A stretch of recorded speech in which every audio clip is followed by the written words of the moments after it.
मानी की फैमिली का दूध बेचने का कारोबार काफ़ी अच्छा चल रहा होता है, लेकिन एक दिन उनके साथ होती है बहुत अजीब चीज़। तो आइए देखते हैं कि उनके साथ क्या होता है। अब्बू जी शुक्र है अब पूरे गांव में सिर्फ हम ही हैं दूध बेचने वाले और गांव वाले भी हम पर पूरा एतबार करते हैं। हाँ बेटा शुक्र है, कोई काम में तो हमें मुनाफा हो रहा है और पहले तो हम जो भी काम करते थे हमें नुकसान ही हो रहा था। जी अब्बू जी बिल्कुल सही कह रहे हैं, और मैं सोच रहा हूँ क्यों ना हम 2 गाय ओढ़ ले हैं, क्योंकि लोग काफ़ी ऐसे भी हैं जो दूध लिए बिना ही चले जाते हैं। हाँ हाँ बेटा ले आना तुम कल जाकर, और साथ अपनी फसल में बीजने के लिए कोई बीज भी ले आना। ठीक है मैं कल जाकर ले आऊंगा। और चले अब्बू जी अब मैं दूध निकालने जाता हूँ क्योंकि लोगों के आने का टाइम हो गया है। फिर मानी का पापा जाता है दूध लेने के लिए और उन्हें इस काम में काफी मुनाफा होता है, लेकिन अचानक ही उनके साथ होती है एक ऐसी चीज जिसके बारे में उन्होंने सोचा नहीं था। तो आइए देखते हैं कि इनके साथ क्या होता है। बड़े आए थे पूरे गाँव में दूध बेचने वाले,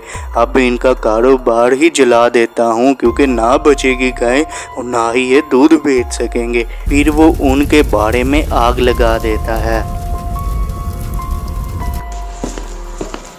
प्यास बहुत लगी है, पानी ही पी लेता हूँ।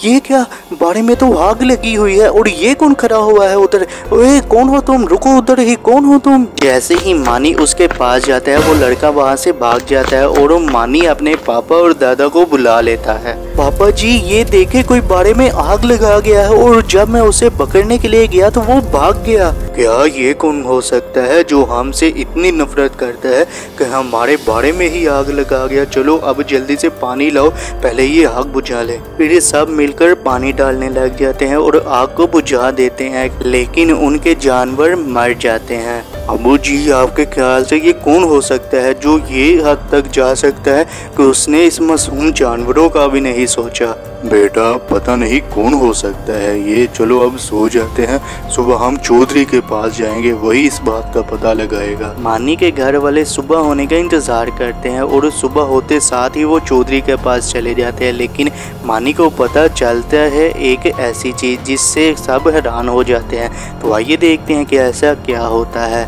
मानी मैंने सुना है कल रात को तुम्हारे बाड़े में आग लग गई थी। हाँ जुनेद, पता नहीं कौन था वो।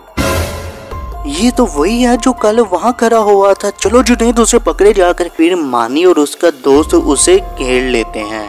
तुम ही थे वो जिसने हमारे बाड़े में आग लगा दी थी। चलो जुनेद पुलिस को फोन करो, अब पुलिस ही इसे बताएगी। नहीं पुलिस को फोन ना करना, मैं बताता हूँ, मुझे इस काम के पैसे दिए गए थे। चौधरी साहब कल रात को पता नहीं किसने हमारे बाड़े में आग लगा दी, आपको इसका पता लगाना ही होगा। क्या ये सब कुछ हुआ है? जिसने भी ये किया है उसे जो सख्त से सख्त सजा मिलेगी। क्या सच में चौधरी साहब? तो फिर तो आपको ही सजा मिलनी चाहिए। सब मानी को देखकर हैरान हो जाते हैं। पापा जी आप जिसको गुनहगार ढूंढने का कह रहे हैं यही है, इसी ने ये सब कुछ करवाया है, क्योंकि ये जो मेरे साथ है यही अपने बारे में आग लगाने आया था और अब इसी ने बताया है कि ये सब कुछ मुझे चौधरी ने पैसे देकर करवाया था। क्या सच में चौधरी साहब आपने ये सब कुछ करवाया है? लेकिन क्यों आपने किया है ये? तुम जानना चाहते हो ये सब क्यों किया है मैंने?